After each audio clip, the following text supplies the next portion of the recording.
Bonsoir à tous, je suis très heureux de vous retrouver pour ce 7-8 Sport. L'émission est toujours consacrée à l'actualité sportive dans le département. C'est parti pour le sommaire. VTT, la 21e édition de la Revancharde s'est déroulée ce dimanche sur la colline d'Elancourt.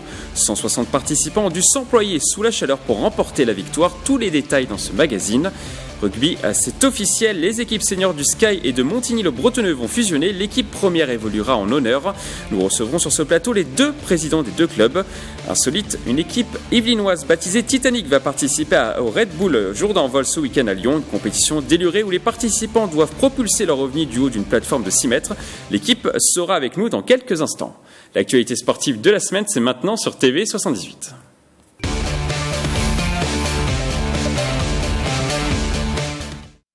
On commence tout de suite par du cyclisme et plus précisément du VTT. La 21e édition de la Revancharde était organisée ce dimanche matin sur la colline d'Elancourt, futur site olympique pour les JO de 2024. L'événement regroupait encore cette année plus d'une centaine de participants. Un montage de Sandrine Fonteil. Dimanche 23 juin, 9h30, 160 coureurs se sont réunis au pied de la colline d'Elancourt pour participer à la 21e édition de la Revancharde. Une course de VTT qui se tiendra cette année sous des températures estivales. Et pour dompter au mieux le thermomètre, chacun a sa technique. Moi, c'est déjà d'essayer de finir. Et pas me cramer tout de suite au départ pour pouvoir finir proprement. Parce que c'est quand même assez long. Quasi 1h30, ouais. Faut ménager la monture, comme on dit, qui va aller loin ménage sa monture. Donc là, ça va être les premiers tours un peu en dedans, et après on verra vers la fin si on peut un peu développer les chevaux. Cette année, un tracé de 5,9 km a été imaginé par les organisateurs sur le futur site olympique des compétitions de VTT en 2024. Niveau difficulté assez élevé quand même. Voilà. Après, faut être assez technique par endroit. Il y a un peu de roulant. Faut savoir faire du VTT par endroit. Je sais que voilà. Là où ils s'aventurent avec leur vélo, moi je descendrai à côté, c'est sûr. Et certains n'ont pas réussi à surmonter les difficultés et ont dû s'arrêter dès le deuxième tour.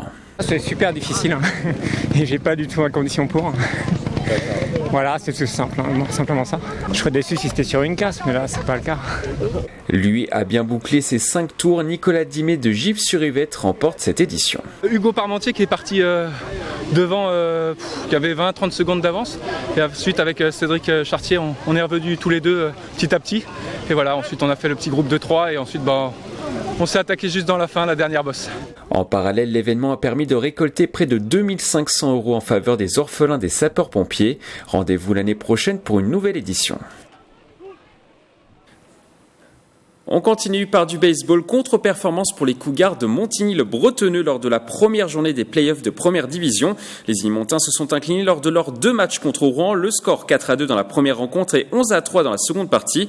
Les Cougars n'ont plus le choix. Ils devront réaliser un quasi sans faute pour espérer se qualifier en finale nationale comme l'année dernière.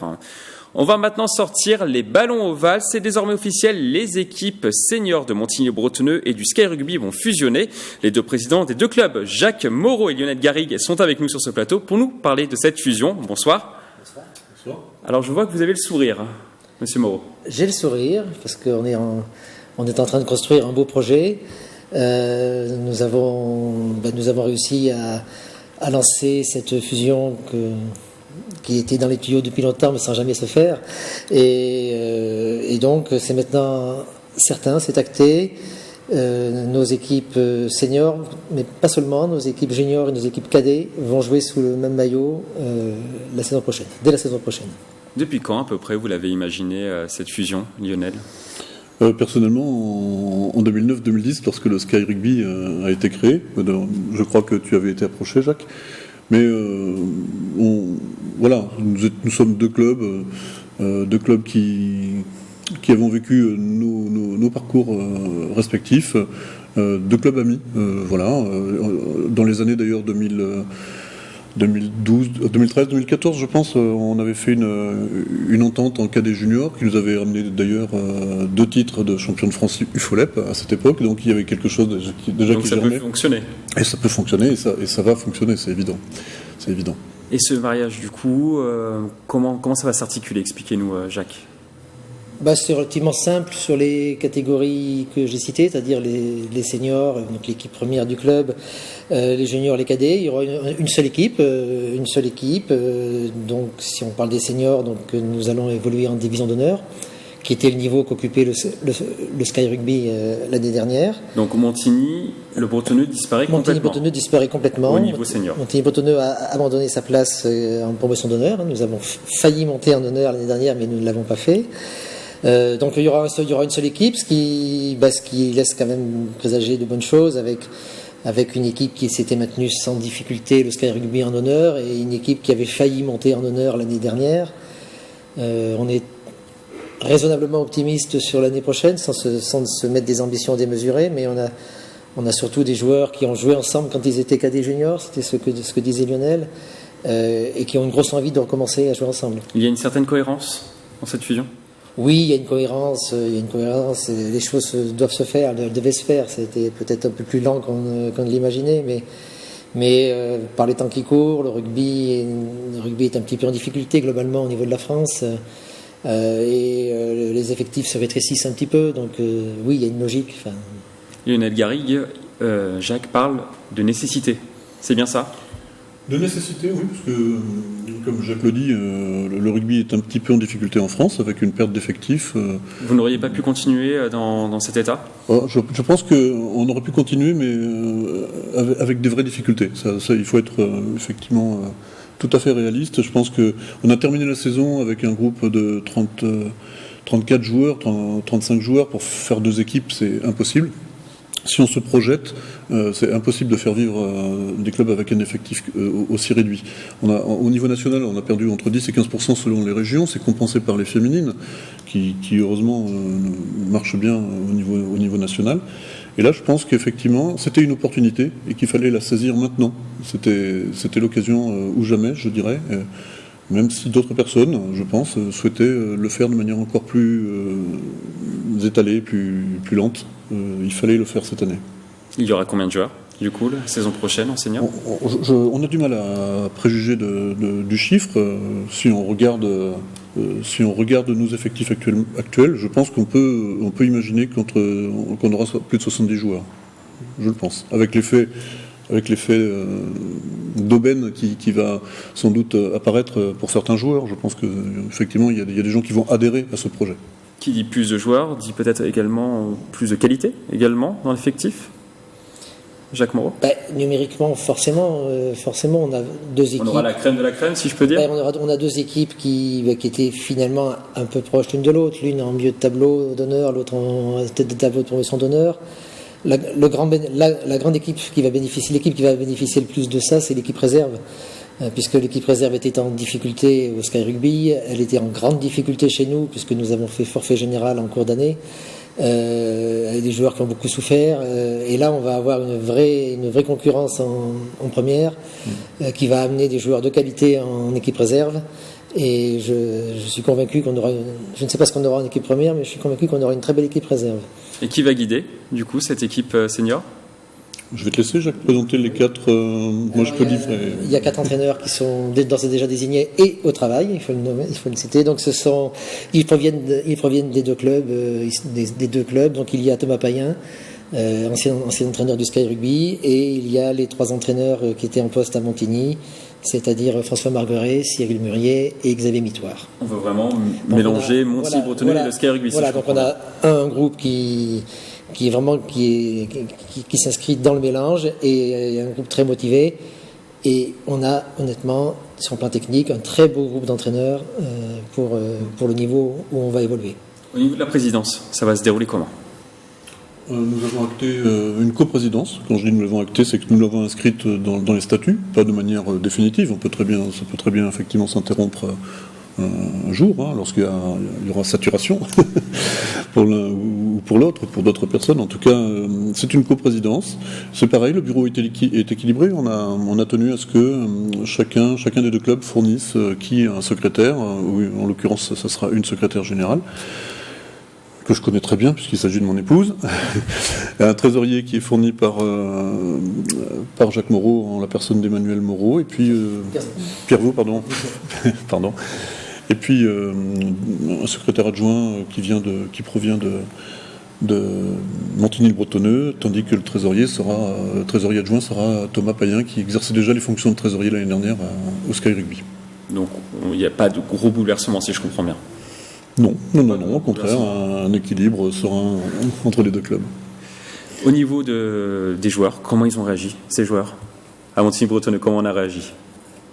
Alors, à de très rares exceptions près, les joueurs étaient très contents parce qu'on arrivait sur une fin de cycle à Montigny. On a un groupe qui a fait plusieurs bonnes saisons de suite, qui a eu du mal à monter en promotion d'honneur, mais qui a fini par y arriver, qui cette année a fait la meilleure saison de son histoire, a frôlé la montée, mais il ne l'a pas fait.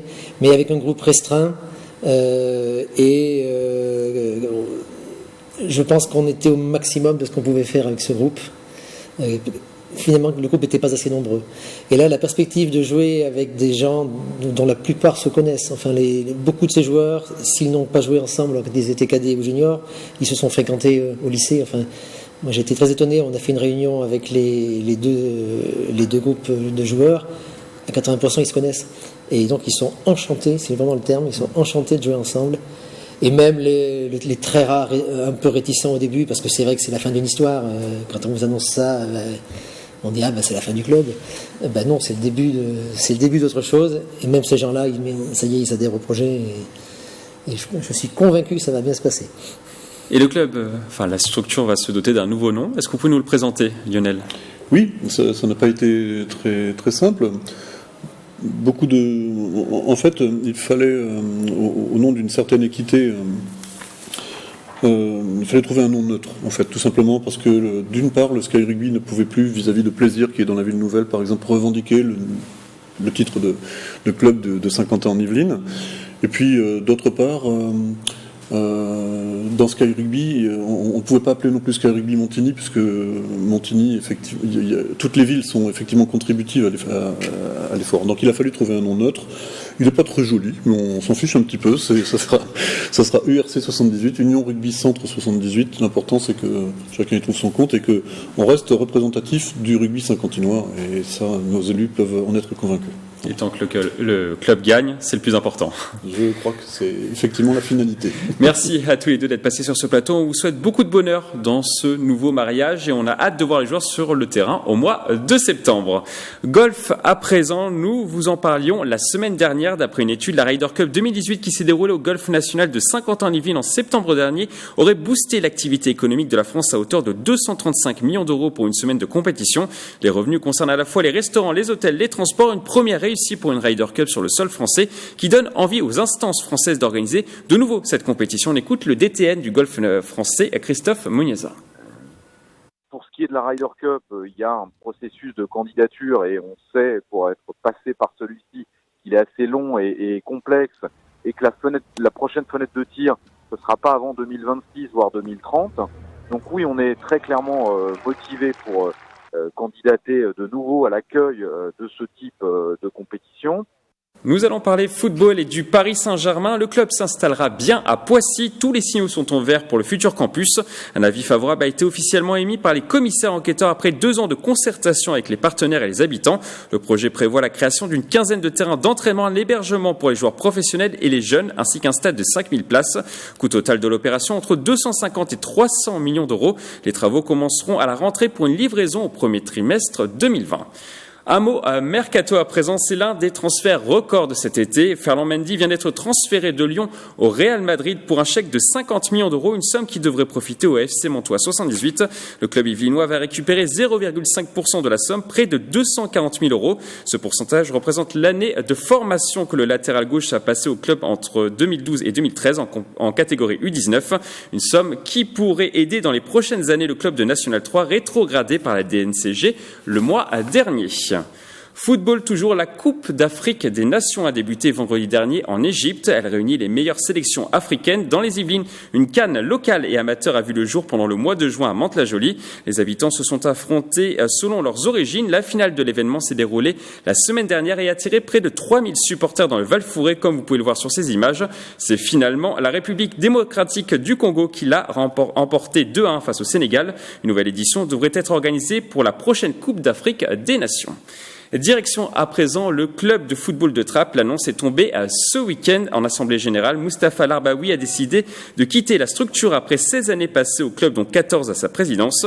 Potentiel tête de liste à la mairie de la commune, il ne voudrait pas mélanger les genres. On écoute justement la réaction de Mustapha Larbaoui. J'avais interdit que l'on mélange le monde associatif avec la politique. Donc j'avais demandé aux éducateurs, dans la campagne électorale, durant les campagnes, de rester en dehors du champ politique pour l'association et préserver bien sûr l'association au-delà de la sphère politique. Donc je me l'applique à moi-même tout simplement. Pendant des années, je l'ai imposé, je me l'impose. Mustapha Larbaoui a déjà annoncé qu'il viendrait régulièrement le week-end pour supporter ses désormais ex-joueurs, mais depuis les tribunes, Abderrazak Guessoum reste président du club. Encore du football dans ce 7-8 sport. Le mercato d'été a déjà commencé à Poissy. Laurent Fournier, ancien joueur de l'OM ou du PSG et ex-entraîneur du Paris Saint-Germain, s'est engagé avec le club Pissiaquet pour une saison au minimum. Nous lui avons posé 3 questions.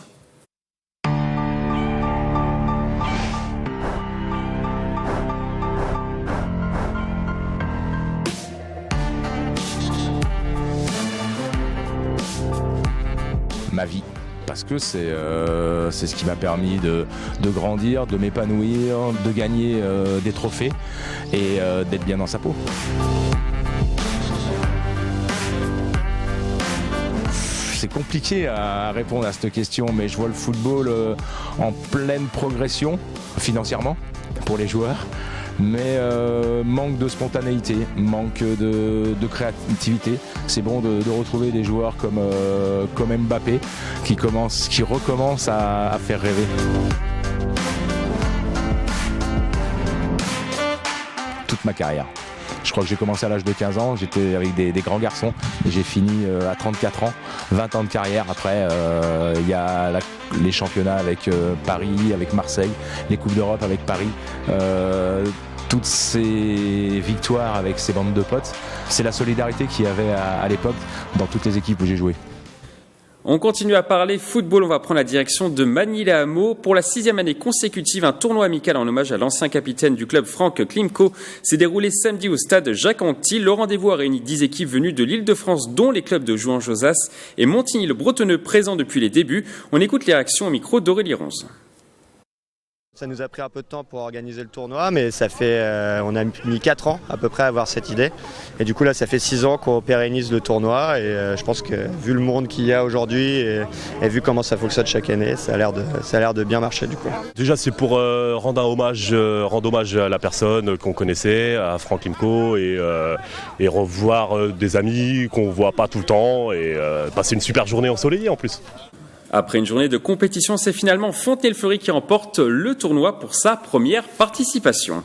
Après une large page football du tir à l'arc, le club de Villepreux fêtait ce samedi sa 40e année d'existence autour d'un repas et d'une démonstration de tir. Créé en 1979, le club qui participe principalement à des compétitions régionales et départementales compte aujourd'hui entre 50 et 60 adhérents de 12 à 80 ans. Pour durer dans le temps, le club a mis en place certaines valeurs depuis sa création. On écoute le président.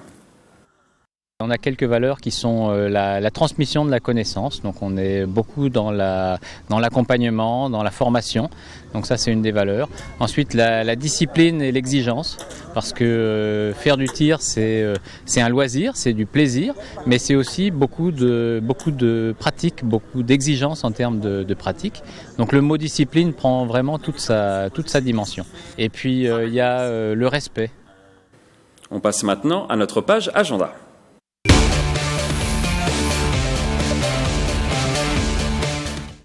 On continue ce magazine par un rendez-vous insolite. Une équipe versaillaise baptisée à Titanic va participer à Red Bull Jour d'envol ce week-end à Lyon. Une compétition délurée où les participants doivent propulser un ovni du haut d'une plateforme de 6 mètres. Nous recevons l'équipe sur ce plateau.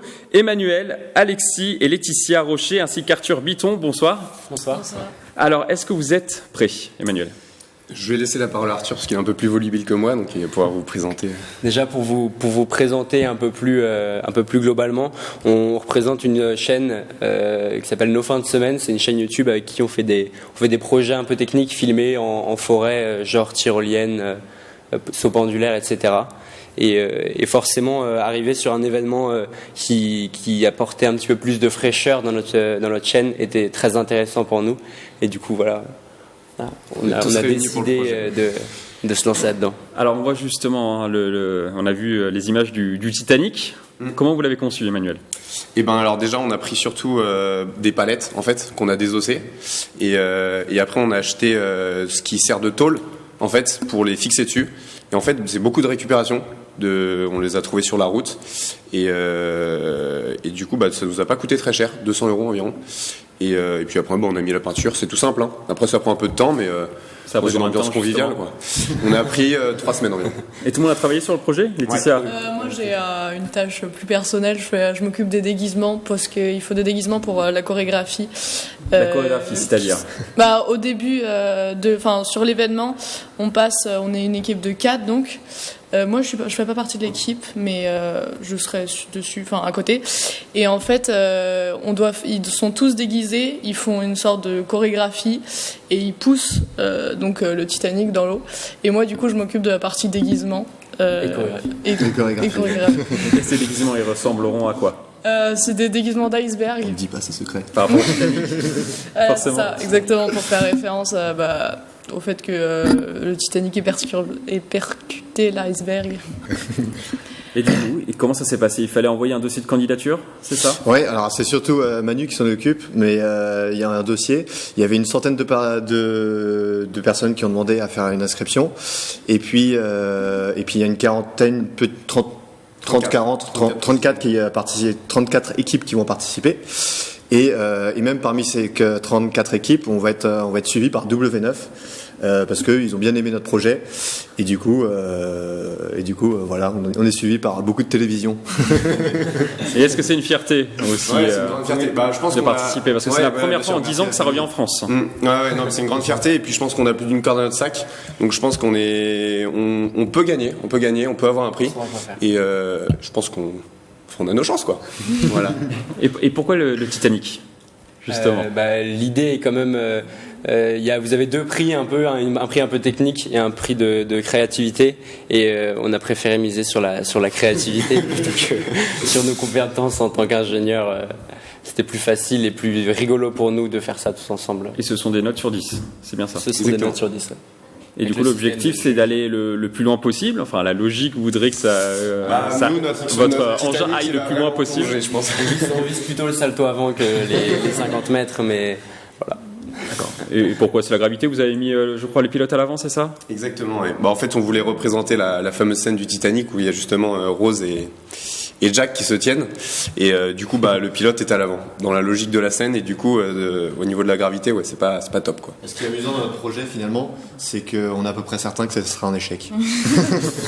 Mais est-ce que vous êtes entraîné à cet échec? Et notre but, c'est que ça soit un échec, finalement.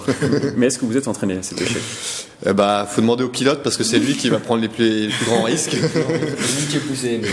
On va voir. Oui, on s'est préparé, on sait quand même à peu près ce que ça va donner. Mais bon, on sait jamais, on n'a pas pu tester le truc malheureusement. mais on va voir ce que ça donne. Ouais. On a prévu quelques voies de secours au cas où on va un peu trop vite. Il pourra toujours sauter au dernier moment, quoi. Des voies de secours, c'est-à-dire? Des voies de secours, comme un saut, on peut toujours trouver une solution. Donc le saut fera 6 mètres, ça vous fait pas peur? Faut pas regarder en bas, faut sauter et on se pose pas de questions, de toute façon. On n'est pas là pour réfléchir. Ouais, c'est ça. C'est pas. C'est l'intelligence au service de la connerie. Alors comme on l'a vu sur les images, c'est quand même assez spectaculaire. Comment ont réagi vos proches, Laetitia? Alors moi déjà j'ai rejoint l'équipe un peu plus tard, donc c'est pas moi qui ai au début présenté l'idée et tout. Donc je pense que c'est plus à eux qui ont eu les réactions les plus. Alexis. Non, globalement un très bon accueil et puis même là encore vendredi soir il y a du monde à la maison, ils ont pu découvrir un peu le Titanic et puis voir un peu les projets, c'est sympathique. Vous avez été soutenu? Alors financièrement, vraiment, on est tout seul. Un soutien moral, psychologique. Non, pas particulièrement. On n'a pas demandé de financement. Et puis non, c'est que de la débrouille, parce que même pour apporter le Titanic à Lyon, parce qu'il fait quand même 6 mètres de long, Et donc sur ces 6 mètres de long, faut les transporter. Donc on va prendre une remorque qu'on a empruntée. Voilà, c'est que de la débrouille.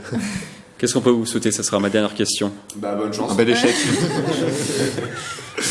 Quand même, vous avez fixé un nombre de mètres à parcourir ou pas du tout? Non. On hésite entre 50 cm. Merci en tout cas d'être passé sur ce plateau. Bon courage pour ce week-end. Je rappelle, c'est à Lyon. On suivra avec attention votre performance. Merci beaucoup. À noter également dans vos agendas, la 21e et dernière étape du Tour de France partira le 28 juillet depuis Rambouillet. Le peloton s'élancera à 18h05 exactement pour 128 km. Les coureurs passeront ensuite par les Brévières, l'abbaye des Vaux-de-Cerny. Ils seront à Saint-Rémy-les-Choreuses vers 19h11 avant de quitter le département à Châteaufort pour rejoindre les Champs-Élysées. Les sportifs seront évidemment précédés par la caravane. Et on termine par un rendez-vous insolite qui sera organisé ce week-end au Vélodrome national de Saint-Quentin-en-Yvelines, le CrossFit French Throwdown. 3500 athlètes seront réunis pour la toute première fois dans la structure. Le rendez-vous permettra d'élire les sportifs qui participeront au CrossFit Games 2019. Les portes du Vélodrome ouvriront à partir de 7h30. Le prix du ticket varie entre 20 et 60 euros. C'est la fin de cette émission. Merci de l'avoir suivi. Très belle soirée sur TV78.